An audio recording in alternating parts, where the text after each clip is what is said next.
हमारे साथ जुड़ने वाले हैं बहुत ही एक्सपीरियंस डॉक्टर और teacher doctor Shivaji Pawar sir, BMS MD PhD HOD in currently Shubhdeep Ayurved medical college. आज हम इनके साथ जानने वाले हैं बहुत सी कॉमन बीमारियों के बारे में, जैसे कि eye dryness, PCOD, PCOS, period pain को आयुर्वेदिक तरीके से कैसे कम करें। इसके बारे में आज आपको इन सभी के सॉल्यूशन मिलेंगे। चलिए जानते हैं। सर, आजकल हर कोई डाइटिशियन बन चुका है और वो बोलता है ये मत खाओ वो मत खाओ, पर कोई ये नहीं बताता कि क्या खाओ। तो हमें क्या खाना चाहिए और हमें क्या नहीं खाना चाहिए, इसके बारे में कुछ बताइए। देखिए, रेगुलर बेसिस पर हम जिन सामान्य द्रव्यों का प्रयोग करते हैं, जैसे दाल, चावल, सब्जी, रोटी, शहद, घी, दूध, ये ऐसे द्रव्य हैं जिनको कि हम लगातार, छाछ, ये सारे द्रव्यों को हम लगातार प्रयोग कर सकते हैं। रोज चाहे रोज खा सकते हैं। लेकिन इसके अतिरिक्त जो द्रव्य है, अच्छा, इनमें भी यदि हम इसको ज्यादा मात्रा में सेवन कर लेंगे, जरूरत से ज्यादा इनका प्रयोग करेंगे, तो हर किसी चीज का नुकसान होता है। यदि आप पानी भी अति मात्रा में सेवन करोगे तो उसके भी नुकसान आपको देखने को मिलते हैं। तो अति मत करिए किसी भी चीज का।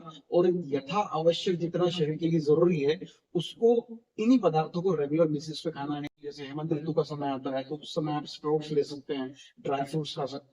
तो हैवी चीजें आप उस समय खाइए। लेकिन गर्मी के ऋतु में यदि आप हैवी चीजें खाएंगे तो उससे जो है वो आपको समस्या उत्पन्न होगी। तो इस तरह से थोड़ा सा बैलेंस करके जो है वो आपको भोजन ग्रहण करना चाहिए। और साथ ही जैसे एक कंसेप्ट भी रहता है कि भाई दही और छाछ को लेकर के बड़ा एक विषय है। तो दही का सेवन कभी भी रात में नहीं करना है, अकेले नहीं करना है, प्लेन दही का प्रयोग नहीं करें। दही में आंवला, शहद, शक्कर, नमक, कुछ न कुछ मिलाकर के दही का सेवन करना चाहिए। दूसरी चीज, दही कभी भी ज्यादा मात्रा में सेवन नहीं करना है। और छाछ आप हमेशा सेवन कर सकते हो। जितनी दही आपकी है उससे 4 गुना मात्रा में पानी लेकर के उसमें अजवाइन का पाउडर और काला नमक थोड़ा सा, ये मिला करके आप निश्चित रूप से लगातार जो है वो इसका सेवन कर सकते हैं। तो छाछ का सेवन करना चाहिए, लेकिन दही का सेवन बिना किसी पदार्थों के नहीं करना चाहिए। अकेले दही का सेवन नहीं। और रात्रि में दही का सेवन बिल्कुल नहीं करना। जनरली लोगों को रात में ही दही खाने की आदत होती है। सर, आज के समय में बहुत सारे लोगों को और बच्चों को रात में फोन चलाने की आदत होती है, और जब वो उस आदत को छोड़ना चाहते हैं तो फिर क्या होता है, रात में नींद नहीं आती, फिर फोन उठा लेते हैं और ये साइकिल हमेशा ही चलती रहती है। तो इसके लिए हमें क्या करना चाहिए। देखिए, ये साइकिल उसी तरह की साइकिल है जिस तरह से कि किसी नशे वाले व्यक्ति को या किसी शराबी व्यक्ति को उस चीज की जो है वो आदत हो जाती है। ठीक उसी तरह से जब तक वो मोबाइल हाथ में नहीं लेता है तब तक उसको नींद आने की संभावना नहीं रहती। और मोबाइल जो है वो मानसिक रूप से उस समय जो भी वो कंटेंट देखता है उससे मानसिक रूप से जो है वो परेशान होता है।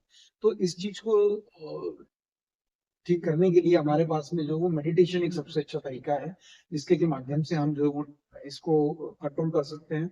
और एक थेरेपी है जिसे शिरोधारा कहते हैं। इस शिरोधारा के माध्यम से भी आपके मन पर नियंत्रण करने में मदद मिलेगी। कायदे से आपको 2 घंटे पहले ही सोने के मोबाइल को जो है वो रख देना चाहिए, और फिर उसके पश्चात जो है वो सोने के लिए जाना चाहिए। ये धीरे धीरे करके मेडिटेशन और थेरेपी के माध्यम से, और यदि आवश्यकता पड़े तो कुछ औषधियों का प्रयोग करके भी जो है वो इस समस्या से हम दूर हो सकते हैं। सर, अभी के समय में छोटे गर्ल्स में PCOD और PCOS की समस्या बहुत तेजी से बढ़ रही है, जो कि प्रीवियस ट्रेंड से बहुत ज्यादा है। तो इसके लिए इसके क्या कारण है और इसके लिए उन्हें क्या लाइफस्टाइल और फूड और क्या हमारे पास ट्रीटमेंट अवेलेबल है जिससे उन्हें ये समस्या ना हो या अवॉइड हो।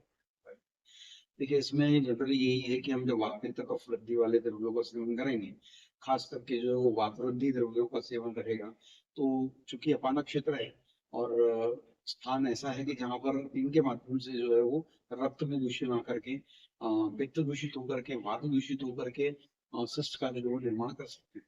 तो इस का जो चिकित्सा है, उस चिकित्सा के लिए हम जैसे थेरेपी के अंदर गए, यदि पंचकर्मा थेरेपी में देखा तो उत्तर बस्ती आदि प्राणायाम कर सकते हैं।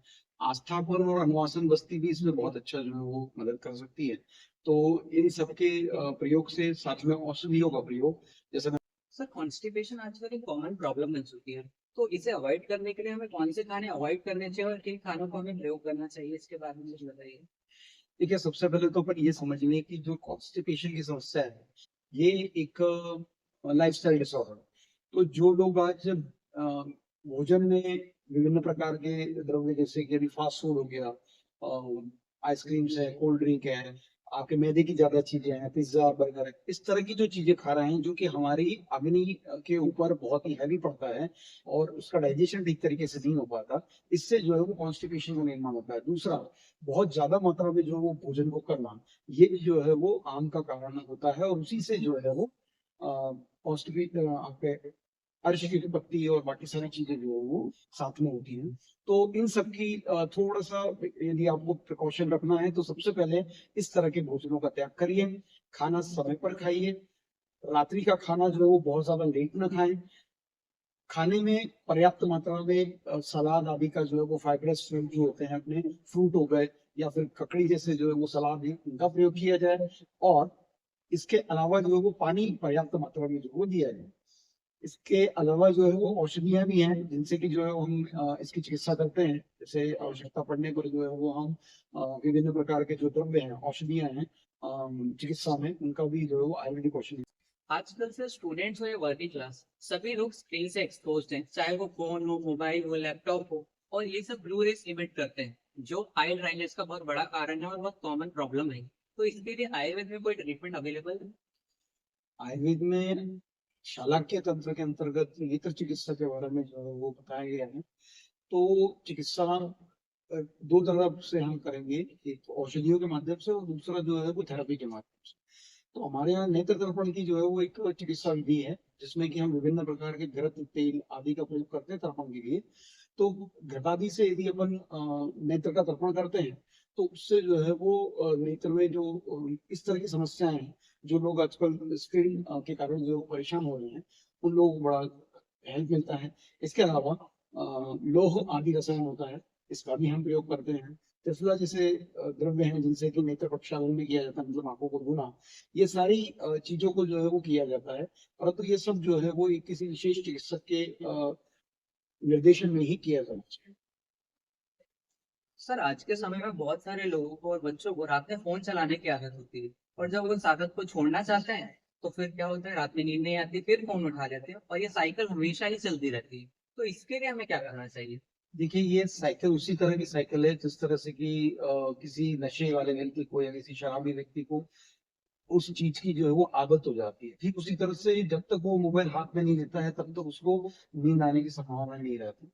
और मोबाइल जो है वो मानसिक रूप से उस समय जो भी वो कंटेंट देखता है उससे मानसिक रूप से जो है वो परेशान होता है। तो इस चीज को ठीक करने के लिए हमारे पास में जो वो मेडिटेशन एक सबसे अच्छा तरीका है जिसके के माध्यम से हम जो है वो इसको कंट्रोल कर सकते हैं। और एक थेरेपी है जिसे शिरोधारा कहते हैं। इस शिरोधारा के माध्यम से भी आपके मन पर नियंत्रण करने में मदद मिलेगी। कायदे से आपको 2 घंटे पहले ही सोने के मोबाइल को जो है वो रख देना चाहिए और फिर उसके पश्चात जो है वो सोने के लिए जाना चाहिए। ये धीरे धीरे करके मेडिटेशन और थेरेपी के माध्यम से, और यदि आवश्यकता पड़े तो कुछ औषधियों का प्रयोग करके भी जो है वो इस समस्या से हम दूर हो सकते हैं।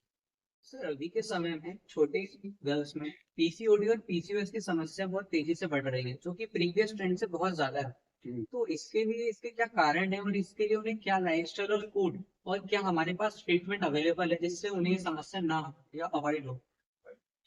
देखिए, इसमें जनरली यही है कि हम जब वातपित्त कफ वृद्धि वाले द्रव्यों का सेवन करेंगे, खास करके जो है वो वात वृद्धि द्रव्यों का सेवन रहेगा, तो चूंकि अपानक क्षेत्र है और स्थान ऐसा है कि जहाँ पर इनके माध्यम से जो है वो रक्त में दूषित ना करके पित्त दूषित होकर के वात दूषित होकर के शिष्ट का जो निर्माण कर सकते हैं।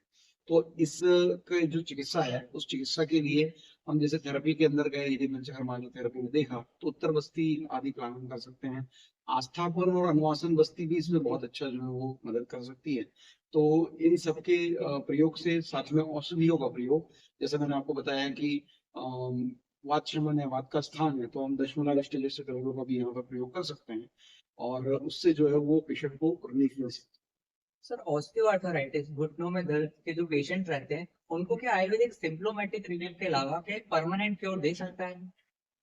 देखिए, यदि साध्य व्याधि होंगी जो ठीक हो सकती हैं उनको निश्चित रूप से जो वो सभी व्याधियों में ट्रीटमेंट मिल सकता है।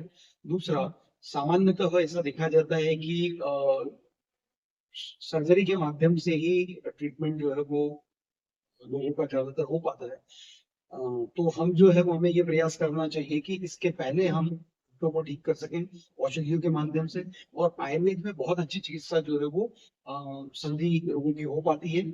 इसमें हम जो है वो जैसे थेरेपी हो गई नाड़ोबस्ती जिसको हम कहते हैं, इसमें जो है वो हम एक थेरेपी देते हैं जिससे कि घुटनों में जो है वो स्ट्रेंथ आती है और वो उससे मजबूत बनते हैं। दूसरा इसके अलावा हमारी और मेडिसिन भी होती हैं जो कि कैल्शियम वर्धक भी दवाइयाँ होती हैं जिनमें कैल्शियम रिच कंटेंट भी होता है। और साथ में जॉइंट्स के लिए उपयोगी दवाइयाँ भी होती है जैसे हड़जोड़ जैसी औषधियाँ हैं। सर बहुत सी लड़कियों का ये कॉमन क्वेश्चन है कि जब उन्हें प्रीमेंस्ट्रुअल सिम्टम या पीरियड पेन होता है तो वो मेडिसिन लेते हैं जिसके बहुत ही हार्मफुल इफेक्ट्स होते हैं और साइड इफेक्ट्स भी हैं। तो सर आयुर्वेद में ऐसी कौन सी मेडिसिन या कोई मेथड या लाइफस्टाइल चेंजेस जो आप बता सकते हैं जिससे ये पीरियड पेन नेचुरली रिड्यूस हो सके?